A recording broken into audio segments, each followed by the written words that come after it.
ಆಡಳಿತದಿಂದ ಮಾಡ್ತಾ ಇದ್ದಾರೆ. ಮತ್ತು ನೋಡಿರಿ, ದುಡ್ಡು ತಿನ್ನೋದು ಎಲ್ಲ ಮಾಡಿದ, ದುಡ್ಡು ಎಬ್ಸೋದು ಮಾಡೋದು ಕಾರ್ಪೊರೇಟ್ಗಳ ಜೊತೆಗೆ ಅದನ್ನು ಮೀರಿ ಒಳ್ಳೆ ಕೆಲಸ ಮಾಡ್ತಾ ಇದ್ದಾರೆ. 2028 CBI ಕೇಸ್ನ ಹೊರಗೆ ಬರ್ಬೇಕಾಗ್ಯದ. ಆ ಕೆಲಸ ಮೊದಲು ಡಿ ಕೆ ಶಿ ಅವ್ರು ಮಾಡ್ಬೇಕಾಗಿದೆ. ಹಿಂದಿನ ನಾಳೆ ಮತ್ತು ತೊಂದರೆ ಆಗುವಂಥದ್ದು ಡಿ ಕೆ ಶಿ ಅವ್ರಿಗೆ. IT ಮತ್ತು ಈ ಒಂದು CBI ED ಇದ್ರೂ ಅದನ್ನು ಸ್ವಚ್ಛ ಮಾಡ್ಕೋಬೇಕಾಗಿದೆ. ಸ್ವಚ್ಛ ಮಾಡಿಕೊಂಡು ನಾಯಕರಾಗಿ ಸಿದ್ದರಾಮಯ್ಯ ಹೆಗಲು ಕೊಟ್ಟು ಬೆಳೆದ್ರೆ 2022 ಅವ್ರು CM ಆಗುವ ಎಲ್ಲ ಸಾಧ್ಯತೆಗಳು ಇದ್ದಾವೆ. ಮತ್ತು ಹೈಕಮಾಂಡ್ಗೆ ಅತ್ಯಂತ ಆತ್ಮೀಯರು ಈ ನಮ್ಮ DKC ಅವರು. ಹೀಗಾಗಿ ಅವರಿಗೆ ಭಾಳಷ್ಟು ಅವಕಾಶಗಳಿದ್ದಾವೆ. ಮತ್ತು ಸಿದ್ದರಾಮಯ್ಯನವರು ಮೋಸ್ಟ್ಲಿ ಇದು ಕೊನೆಯ ಹಂತದ ಚುನಾವಣೆ, ಕೊನೆಯ ಕ್ಷಣಗಳು ಅಂತ ಅನ್ನಿಸ್ತದೆ.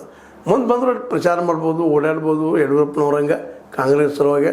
ಇಷ್ಟು ಬಿಟ್ಟು ಮತ್ತೇನು ಮಾಡಲಿಕ್ಕೆ ಸಾಧ್ಯ ಇಲ್ಲ.